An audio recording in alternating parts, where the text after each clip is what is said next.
মা, ওঠো না। আজ স্কুলে আমার কবিতা আবৃত্তি আছে। তুমিই তো বলেছিলে চুলে ফিতে বেঁধে দেবে। তাহলে এখনো ঘুমাচ্ছ কেন মা? তাড়াতাড়ি ওঠো, নইলে যে আমার স্কুলে যেতে দেরি হয়ে যাবে আর আমি সব কিছু মিস করব। উঠছি মা। এত সকালে তোকে কে এত এনার্জি দেয় জানি না। স্কুলে যাওয়ার জন্য আজকে দেখি তোর আর তর সইছে না। তাই স্কুলে যাওয়ার আগে সকালের খাবার খাওয়া লাগবে না? না, খেতে গেলে যদি দেরি হয়ে যায় তুমি আমাকে আগে রেডি করিয়ে দাও। উফ, তোমাদের যন্ত্রণায় কি একটু ঘুমাতেও পারবো না? সারাদিনের কাজের চিন্তায় একটু ঘুমাতে পারিনি। সকালে মাত্র চোখটা লেগেছে আর অমনি তোমরা শুরু করেছো। বাবা, তুমি শুধু কাজ আর টাকা নিয়েই পড়ে থাকো। এগুলো চিন্তা করা ছাড়া তুমি আর কিছুই বোঝো না। আর আমি তোমাদের খুশি করার চিন্তা করি। দেখবে আমি যখন বড় হব তখন তোমাদের সব দুঃখ কষ্টগুলো দূর করে দেব। তখন দেখবে তোমাদেরকে এত কাজ নিয়ে চিন্তা করতেও হবে না। আমাদের খুশি তো তুই, মিমি। তোর জন্যই তো আমাদের এত কষ্ট করা। আর আমি এটা বিশ্বাস করি, আমাদের কষ্ট একদিন ঠিক দূর হয়ে যাবে। ওরে, তোরা সবাই কোথায় গেলি রে?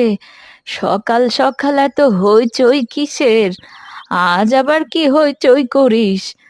আমি না এলে যেন তোদের বাড়ি শান্তই হয় না। দাদু, এসেছো তুমি? কতদিন পর তোমায় দেখলাম। এমন সময় এলে। এখন তো আমি স্কুলে যাব। আজ মনে হয় তোমার কাছ থেকে মজার মজার কবিতা শোনা হবে না। তাতে কি হয়েছে? মন খারাপ করিস না। আমার আসা যাওয়া তো তোদের বাড়িতে চলতেই থাকি। এখন তাড়াতাড়ি রেডি হয়ে স্কুলে চলে যা আর অনেক বড় হ। খালা, বসো। বলো, তোমার শরীর কেমন আছে? সকালে কিছু খেয়েছো নাকি না খেয়েই বেরিয়ে পড়েছো? হ্যাঁ রে, আমার একা পেট সারা বাড়ি ঘুরেই তো চলে যায়। যার বাড়িতেই যাই সেই আগে খাবারের কথা জিজ্ঞাসা করে। আমার দিন ভালোই যাচ্ছে। তোমাকে কতবার বলেছি খালা, এই বয়সে এত রোদের মধ্যে ঘোরাঘুরি করবে না। ছেলে মনে করে আমার ঘরে থেকে যাও, কিন্তু তুমি এই কথা শোনোই না। তোরই তো ভালো করে কাজ হয় না বাবা। তার ওপর আমি কিভাবে তোদের ঘাড়ের ওপর বসে খাই বল দেখি? তবুও যতদিন চলে ফিরে খেতে পারি ততদিন যাই না লোকের বাড়ি। দাদু, তুমি সেই কখন থেকে দাঁড়িয়ে আছো আর কথা বলছো? তোমার নিশ্চয়ই কষ্ট হয়ে গেছে। একটু বসে বিশ্রাম নাও। হ্যাঁ, তা তো বসবই। সকাল সকাল এসে তোমাদের বিরক্ত করছি। একটু বসে বিশ্রাম নিয়ে তারপর আবার বের হব। এই সব কথা বলো না, তাহলে মিমি আবার তোমার উপর রাগ করবে।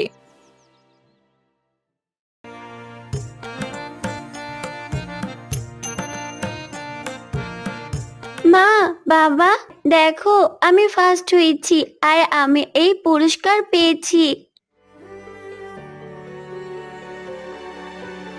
এ কি মা, বাবার কি হয়েছে? এই সময় বাবা এভাবে শুয়ে আছে কেন? বাবা, তোমার কি শরীর খারাপ? হ্যাঁ রে মা, আজকে আমার শরীরটা ভালো না, কিন্তু তোরা চিন্তা করিস না, আমি দ্রুতই সুস্থ হয়ে কাজে যাব। হ্যাঁ, তা তো যেতেই হবে। তুমি কাজে না গেলে আমাদের সংসার কিভাবে চলবে? কি করব বলো? শরীর কি আর আমার কোনো কথা মানে?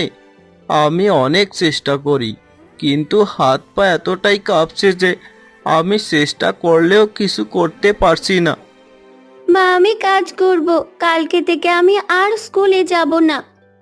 না মিমি, তুই স্কুল ছাড়বি না। তুই আমাদের আশা। আর আমাদের যত কষ্টই হোক না কেন, আমরা তোকে লেখাপড়া শেখাবই। আমাদের মা বাবা যে ভুল করেছে, আমরা সেই ভুল কখনোই করব না।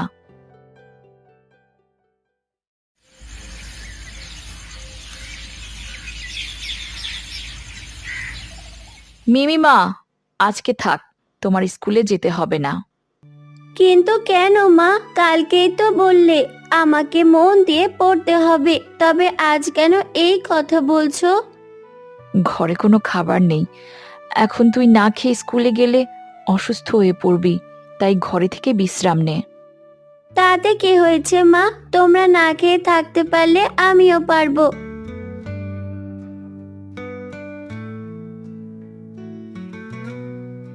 কেন রে, আমি থাকতে ও কেন না খেয়ে থাকবে? হে নে, এখানে একটু আটা আছে, এটা নে আর রুটি বানিয়ে খা তোরা। না খালা, এটা হয় না। তুমি কষ্ট করে মানুষের দরজায় ঘুরে ঘুরে এটা পেয়েছো, তা আমরা কিভাবে নিব?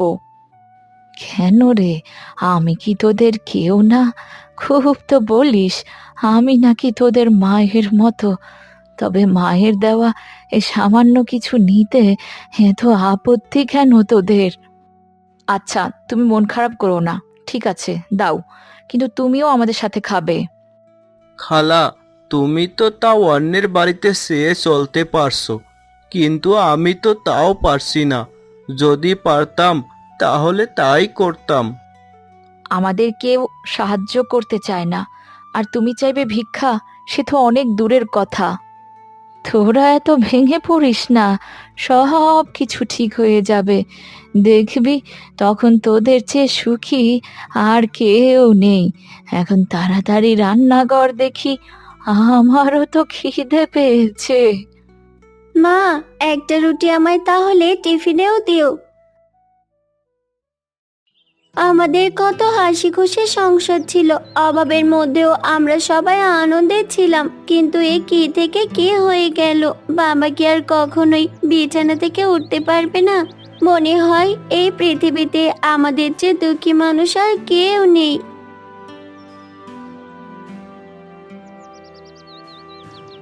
তখনই মিমি রাস্তায় ছেঁড়া ময়লা কাপড় পরা একটা ছোট বাচ্চা ছেলেকে দেখতে পায়। আপু, আমাকে খাবার দিবে? 3 দিন ধরে কিচ্ছু খাই না, আর পারছি না আপু। এই পৃথিবীতে ক্ষুধার যন্ত্রণার থেকে আর কোনো যন্ত্রণা নেই গো আপু। দয়া করো, কেউ আমার কথা বিশ্বাস করতেই চাইছে না, আর আমায় খাবারও দিতে চাচ্ছে না। এখন মনে হচ্ছে আমার বেঁচে থাকাই এক যুদ্ধ। আহারে, তুমি কষ্ট পেও না। আমি তো ভেবেছিলাম আমি মনে হয় এই পৃথিবীতে সবচেয়ে বেশি দুঃখী, কিন্তু তোমাকে দেখে মনে হচ্ছে আমি খুব সুখী। দাঁড়াও, আমার ব্যাগে একটা রুটি আছে, যেটা আমায় মা টিফিনে দিয়েছিল। ওই রুটিটা আমি তোমায় দিচ্ছি, তবুও তো তোমার একটু পেটটা ভরবে। কিন্তু আপু, তুমি খাবে না?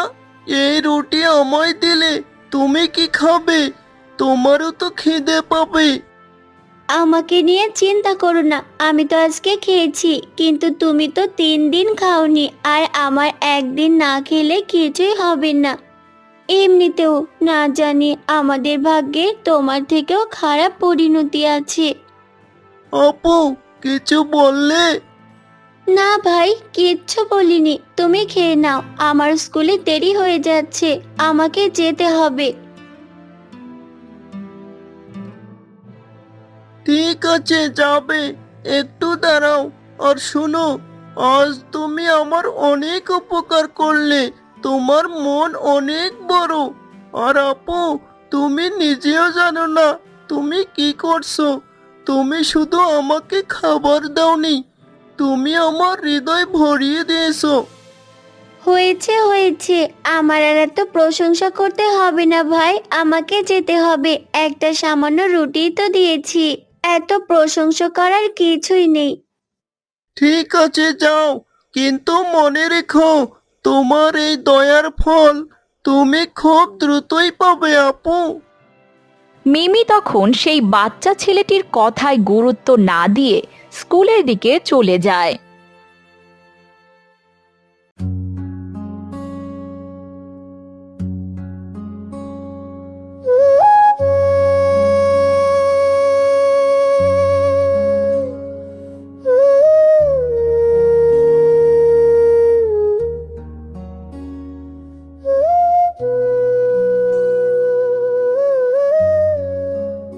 আরে ভাই, তুমি এখনো এখানেই বসে আছো কেন? আমি তোমার অপেক্ষায় বসে আছি আপু।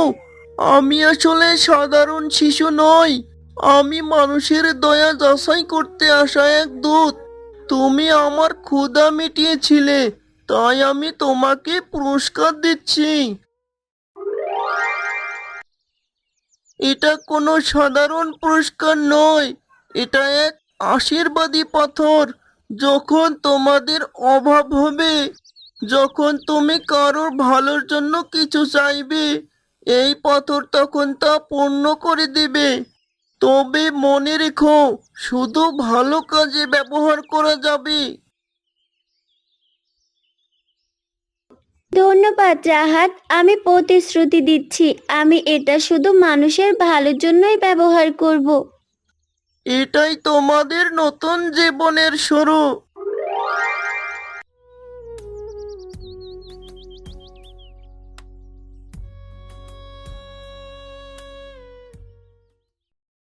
মিমি মা, আজকে রাতটা আমাদের না খেয়েই থাকতে হবে রে। তোর নিশ্চয়ই কষ্ট হবে, তাই না মা? না মা, আমার তো এমনিতেই পেট ভরা আছে, তুমি চিন্তা করো না। আজকে না খেলে কি হবে, কালকে নিশ্চয়ই কিছু একটা ভালো ঘটবে। আমি তবে রান্নাঘরে বাতিটা নিভিয়ে আসি, তারপর ঘুমিয়ে পড়ব।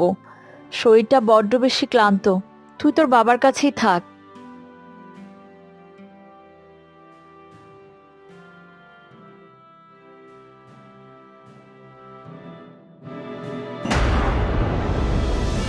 ও আল্লাহ, এ যেন স্বপ্নের মতো। হাঁড়ি পাতিল সব এমন খাবারে ভর্তি। মিমি, তাড়াতাড়ি আয় মা, দেখ কি অবাক কাণ্ড। এত খাবার কোথা থেকে এলো? সেই রাতে হঠাৎ ঘরে আশ্চর্য ঘটনা ঘটে। রান্নাঘরে খালি হাঁড়ি ভরে ওঠে ভাত তরকারিতে। মিমি দৌড়ে চলে আসে। আসলেই তো, এত খাবার কোথা থেকে এলো? তাড়াতাড়ি খাবারগুলো নিয়ে চলো, বাবার মনে হয় খুব খিদে পেয়েছে। কিন্তু খাবারগুলো কোথা থেকে এলো? না জেনেই খাবো। মা, কোনো জাদুকারি কাণ্ড হবে হয়তো। চলো না মা, খুব খিদে পেয়েছে। খাবার দেখে আমার খিদেটা যেন আরো বেড়ে গেল। কতদিন পর এত সুস্বাদু খাবারের গন্ধ। আহা!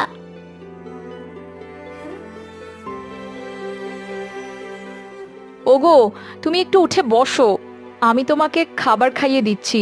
তোমার তো আর হাত পায়ে শক্তি নেই, তুমি নিজের হাতে খাবে। এ কি, আমি শক্তি পাচ্ছি আবার, শরীর ভালো লাগছে। প্লেটটা আমার হাতে দাও তো দেখি, আমি নিজেই খেতে পারবো মনে হচ্ছে। তুমি সত্যি বলছো? কই দেখি, একবার চেষ্টা করো। তবে কি সবকিছুই আমার জাদুকরি পাথরের জন্য ঘটেছে? মা জানো আজকে কি ঘটেছে? একটু দাঁড়াও, আমি ব্যাগ থেকে সেই পাথরটা নিয়ে আসি। মিমি পাথরটি আনে আর সেই পাথরটি একেবারে ঝলমল করতে থাকে। এটা কিসের পাথর মিমি? তবে কি পাথরের জন্যই এত কিছু ঘটলো? হ্যাঁ মা, এটা তো আমি পরিষ্কার বুঝতে পেরেছি, এক শিশু আমাকে দিয়েছিল। ও, বুঝতে পেরেছি। তবে সেই ছেলেটি ছিল জাদুর দূত। কি মজা! আমি এখন সবাইকে সাহায্য করতে পারবো। কাল আমি আশ্রমে যাব আর ছোট ছোট বাচ্চাদেরকে খাবার খাওয়াবো। খাবারের কষ্ট আমি কাউকেই পেতে দেব না।